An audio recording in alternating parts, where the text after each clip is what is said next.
And the paper we are going to collect is only verbal ability questions. Today we will collect the last year exam only for verbal ability question. Then we will see about quantitative and the logistic later. Okay, then.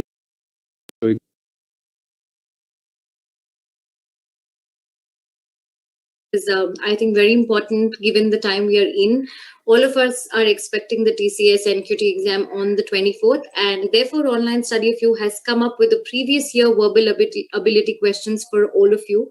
So I request all of you to stay with me till the end of the video, because we are discussing questions that we have seen in the last year papers, and we're also doing videos where we could prepare you for mocks. Okay, and there's a little surprise that we're offering you at the end of the video, so please stay from the start to the end. All right, something that I want you guys to also do is subscribe to our YouTube channel. Click on that bell icon.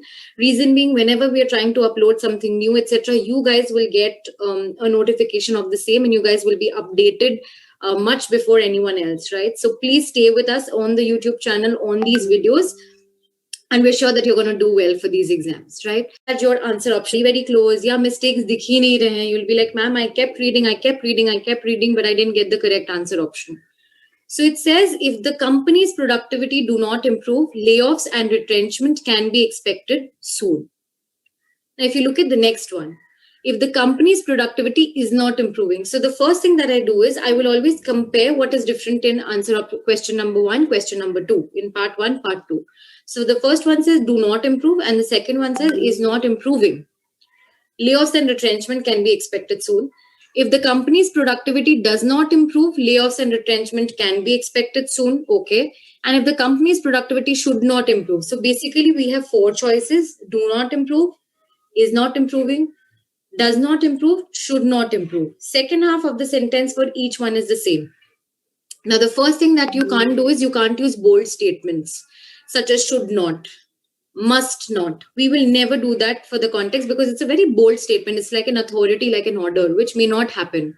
Had it been cannot improve, okay, that's another thing. So 4 is anyway out of God. Now, if you look at part 2, right, it is defying our rule of parallelism. So if it is not improving, it should have been expecting ing, but that is again not happening, right? So your 2 is also out of question. Now, if we look at subject verb agreement, so the company is a singular noun and we need a fluid do exercise. These 3 parts are there, right? So the doctor seriously advised the patients that he should be sleeping enough, he should be drinking a lot of fluids, and it should be doing some exercises. That is not there. So 1 is gone, right? We have eliminated 1. The doctor seriously advised the patient and told him that he should sleep enough, he should be drinking a lot of fluids and doing some exercises. Again, 1 of them is not in the ing form. So 2 is also gone.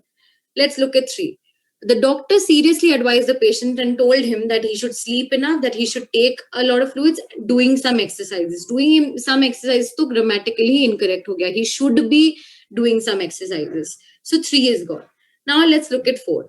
The doctor seriously advised the patient and told him that he should sleep enough, take a lot of fluids, and do some exercises. That perfectly follows the structure of parallelism. So 4 is our correct answer option, and it pertains to D, right?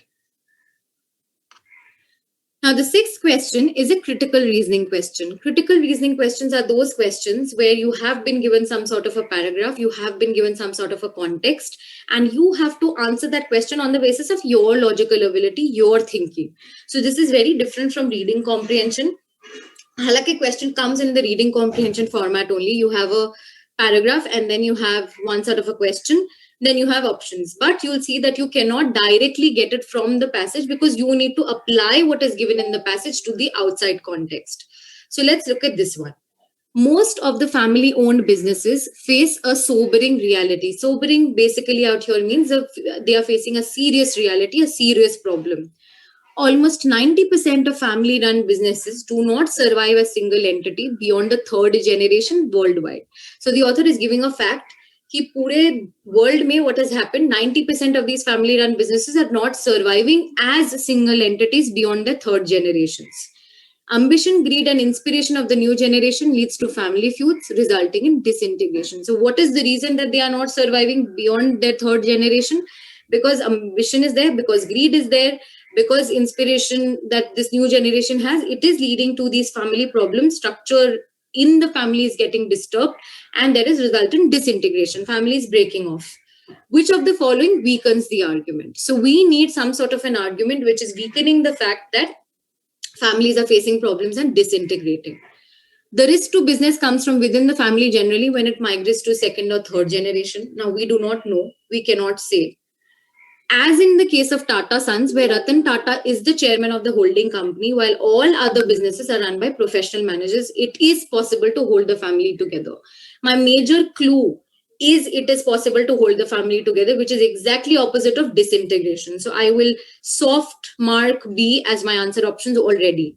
But always go through C and D. That's how we will follow the rule of elimination for every question. Issues run smoothly in the family and the business prospers till the patriarch is alive and is running the business. If the ladies of the house are living together and the seed of discontentment is sown, the family environment gets spoiled. Now, C is completely out of context. Patriarch is alive and running the business. It's actually opposite of what is being said. And ladies' discontentment, again, it's out of context. So definitely, I'm looking at B as my correct answer option. As in the case of Tata Sons, where Ratan Tata is the chairman, rest businesses are run by professional managers, and it is possible to hold the family together. The explanation to this could be that a weakening statement, what are we trying to do with it? We are trying to prove that the conclusion is false. So here the conclusion is family businesses do not survive and there is disintegration. We need a statement that is going to prove that to be wrong.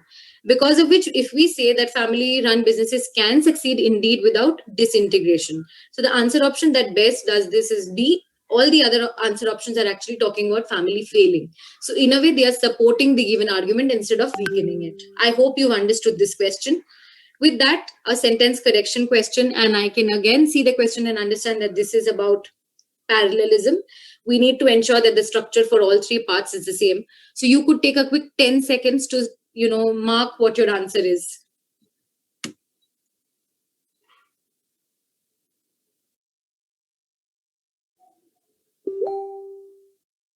Helen Keller's nurse taught her to write, read, and use a typewriter.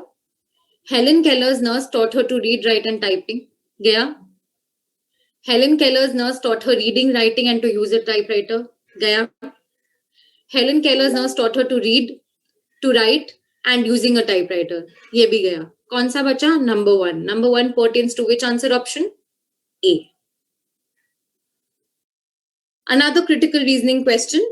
Almost 80% of the people surveyed that money can't buy love. Very interesting for all of us. It talks about two of the most important things, money and love, right? So almost 80% of the people surveyed that money can't buy love. Many others say that money has been the major reason for most of our problems. So 80% of the category is saying money cannot buy love, and a lot of other people are saying that money is the reason why actually problems happen. Our anger, hostility, envy, being jealous of each other, hostile towards each other, non-compassionate towards each other, all of this is because of money. Why then do most of us strive to make money if it won't make us happy? So this is a question that the author is asking, that if that is the case, if we have established that money can't buy love, it cannot make us happy, in fact, it is causing problems, why do most of us strive to, secure ourselves or to make more money? Therefore, government's focus on increasing the per capita national income may be regarded as a futile effort. So they're saying that the fact that government is focusing on increasing the per capita income is a waste because money can't buy love and because it's causing problems. So now we have to look at which of the following will weaken this argument. Okay. The first one says, with the development of the system of money, the limit to acquisition disappeared. This is completely out of context. It's not related to the paragraph. Many religions instruct us that the attachment to material possessions make us unhappy. Now, nothing out here actually weakens that particular argument with material possessions making us unhappy. There is definitely more to happiness than just a good mood. Again, it does not weaken our argument at all. A larger section of the society accumulates money up to a certain amount to provide a safeguard against lean times, thereby relieving the government. Now, if you see why then do most of us strive to make the money, it is because not because money is making us happy, not because it is solving all our problems, but because we have to save up or safeguard this amount against the testing times, and therefore we do not want to put pressure on the government. So D weakens the exact argument. All right. With that, I hope you guys have understood question 8. 9 is another critical reasoning question, and it's a very, very interesting question. It's based on inference. So inference is always something that you can infer from that particular paragraph. In a London hospital, the trial of a new drug almost killed 6 men. Remember, almost killed and not killed. Now, these 6 men who were earlier young and healthy just a few years ago now suffer from medical problems. So, London hospital has done a trial of a new drug. This drug has severely affected 6 men who were absolutely hale and hearty earlier, but now they are suffering from serious medical problems. Ironically, drug companies involved in the trial have refused to cover their medical expenses or provide any compensation. So this company has mentioned that they are not going to even pay them. They're not even going to compensate them. They're not going to cover their medical expenses. What is it that we can infer from this passage? The 6 men received a one-time payment of under $20,000 each. Is that even possible? That's actually opposite, because the company refused to pay anything. So A to hoga hi nahi, koi paisa nahi mila hai. Life-threatening drugs can cause fatigue. Now, we do not know if they can cause fatigue or they cannot cause fatigue. We know there are serious medical problems. Now, we do not know if they are talking about fatigue. The drug testing system seems better devised to bring drugs to the market than to ensure human safety. So it's saying that the drug safety system is basically designed to bring drugs to the market than to ensure human safety. But nothing about the drug safety system as such has been spoken about. We're actually talking about drug testing. Drug testing on human beings needs to be banned. That is your correct answer option. That what we need to do is we need to stop doing this drug testing on human beings, because we do not know what is going to be the effect of this. We do not know if it is going to affect somebody fatally. So D is your correct inference for this question. Sentence improvement. Okay. So again, you have a certain sentence and a certain part has been improved. We need to find out which is the best fit or which is the correct answer. He compiled with the requirement that all the students in education can write a thesis. I think it should be complied instead of compiled. I apologize for that. So he complied with the requirement that all graduate students in education can write a thesis. It says all graduate students in education should write a thesis, must write a thesis, all the graduate students in education. So first one was all graduate students in education should write a thesis. Next one was all the graduate students in education must write a thesis. All graduate students in education write a thesis, and all graduate students in education have to write a thesis. Definitely our correct answer is going to be C out here, that he complied with the requirement that all graduate students in education write a thesis, right? Should, must, again, I said bold statement, so we do not have to, we do not go with that. So C is your correct answer option. If the cerebellum of a pigeon had destroyed, the bird would not be able to fly. If the cerebellum of a pigeon were destroyed, the bird would not be able to fly. If the cerebellum of a pigeon would be destroyed, the bird would not be able to fly. If the cerebellum of a pigeon was destroyed, the bird would not be able to fly. If the cerebellum of a pigeon had destroyed, the bird cannot be able to fly. Okay, cannot be able to is anyway wrong, out of question. Which is the correct answer? Were. If the cerebellum of a pigeon were destroyed, the bird would not be able to fly. That is going to be your correct answer option. He has hoped that he could graduate this semester, but he couldn't finish his thesis on time. Okay. He has hoped that he can graduate this semester, but he didn't. He had hoped that he would graduate this semester, but he couldn't.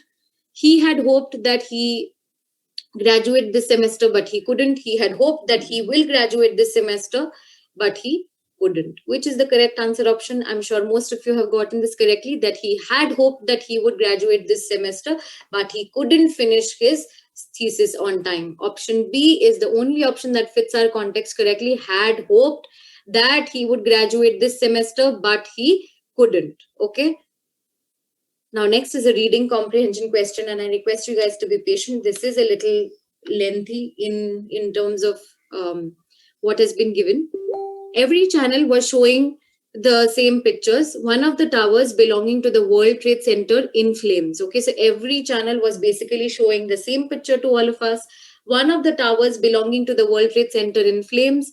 The next plane approaching, a new fire, and the collapse of both buildings, the disaster of 11 September 2001. Everyone knows 9/11. No one will ever forget where they were, what they were doing, and who they were with when the terrorist attack occurred. So it's basically talking about the 9/11 tragedy. It is always very hard to accept that a tragedy can, in some way, have positive results. As we gazed in horror at what looked more like a scene from a science fiction movie, the two towers crumbling and carrying thousands of people with them as they fell, we had two immediate responses. So they're saying something positive may happen out of a tragedy, and that is very difficult for us to believe. Now, what are the things that happen? First, a sense of impotence and terror in the face of what was happening. Second, a sense of what would never be the same again. These are two immediate responses or two things that people thought of, that what is happening, there is horror, there is terror, and that the world will never be the same, things will never be the same. It was with these feelings in my heart that I switched off the TV and headed for the bookstore where the book signing was in theory to take place. So somewhere a book signing was supposed to happen, this author is going to that place. I was convinced that no one would be there, since the next few hours were bound to be taken up with more news and more details with the search for the reasons why it happened. I walked the deserted streets of Munich. So this person is saying that I'm sure nobody else would be there at the bookstore, because everyone is going to wonder about what happened and look for reasons as to why it happened. I walked the deserted streets, so not so frequented streets of Munich. Even though it was only still 4 o'clock in the afternoon, people had congregated in any bars that had radios and televisions turned on. So even though it was 4 o'clock, people had just made groups and they were going to bars that had radios, televisions, trying to persuade themselves that it was all some kind of dream from which sooner or later they would wake up, saying to their friends that the human race does not tend to suffer from this kind of recurring nightmare. So they were trying to persuade themselves that this was actually a dream, and sooner or later they would be telling their friends that, okay, sometimes everyone does suffer from this weird nightmare. So it's all just a nightmare. To my surprise, when I got to the bookstore, they weren't talking to each other, they were silent. Okay, so there were a lot of book readers who were waiting, they were all silent. It was a silence that came from the depths of their soul, a silence empty of meaning. So this is where the author starts to get philosophical, that people were not quiet just like that. They were quiet because the silence came from their soul and they felt empty. Gradually, I understood why they were there. At such times, it is good to be with other people because no one knows what might happen next. So everyone's trying to protect themselves being around people because they just do not know what to expect the next moment. Gradually, we all came to realize that it wasn't a nightmare, but something real and palpable, which from then on would become a part of the history of our civilization. Gradually, we all came to realize that it wasn't a nightmare. Okay, I've just repeated the last line 2 times, that everyone realized that this is just something which is going to be a part of our entire civilization. This will become history. This is something which is absolutely real and is going to stay with us. That is what I would like to write about at the end of this year of upheavals. The world will never be the same. It's true, but a year on from that afternoon, is there still a sense that all those people died in vain? Okay, so author further continues that of course everyone died, but was that all in vain, or can something other than death, dust, and twisted steel be found beneath the rubble of the World Trade Center? So they're saying that is there something else that we can find? I believe that the life of every human being at some point is touched by tragedy. It could be destruction of city, death of a child, baseless accusation, illness that appears without warning and brings permanent disability. Life is at constant risk, and anyone who forgets this will be unprepared to face challenges that fate might have in store for us. Whenever we come from face to face with the inevitable suffering, we are forced to try and make some sense of what is happening. However good we are, however well we try to live our lives, tragedies happen. We can blame others, we can find some justification or imagine how different our lives would have been without them, but none of that matters. The tragedy has happened, and that's that. So the author is saying you can have a million things to think. You can think why me, should not have happened, would not have happened, but the truth stands at the fact that a tragedy has happened, and tragedy could be anything. It could be your close one dying, it could be you being accused of something, you being sent to jail, whatever. Anything could be a tragedy. From then on, what we have to do is look at our lives again, overcome our fear, and begin a process of reconstruction. So this is what the author leaves you with, that of course a tragedy will happen, but what you need to do is overcome your fear and begin a process of reconstruction. Which of the following statements is the author most likely to agree with? That the streets of Munich were desolate as early as 4 o'clock. Anyone who forgets that life is at constant risk will be unprepared to meet the challenges that fate possesses. A human being encounters a tragedy at some point or the other in his life. It is unrealistic to expect people to begin the process of reconstruction, get on with their lives in the face of adversity. So most unlikely to agree with, right? Which one is it? That it is unrealistic to expect people to begin the process of reconstruction and get on with their lives in the face of adversities. It's not going to happen. It is completely realistic, in fact, to expect people to do that. Which of the following may be a reasonable inference from the passage? Such terrorist activities are inevitable. Even in the face of worst tragedies, we should never despair but show resilience. The disaster of September 11, 2001 created a sensation. The author is Swiss in nationality. Of course, the correct answer out here is that even in the face of worst tragedies, we should never despair, but we get on with resilience in life. That is our inference. It can be inferred about the attitude of the author that he is indignant, skeptical, optimistic, pessimistic. Of course, the correct answer is he is somebody who is positive, right?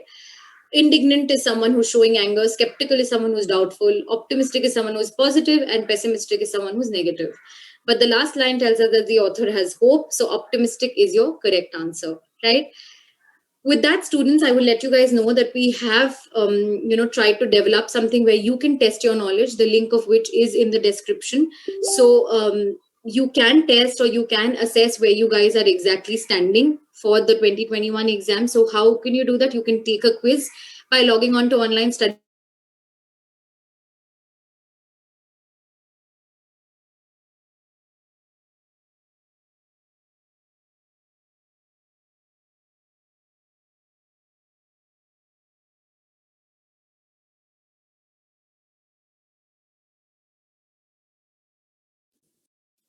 Thank you so much, guys, for joining today's class, and I hope that you enjoyed. We end this class by here, and I guess you guys enjoyed this collection for last year NTA exam. By tomorrow also we'll be continuing for correction again for NTA exam for last year. Today we saw about the verbal reasoning part.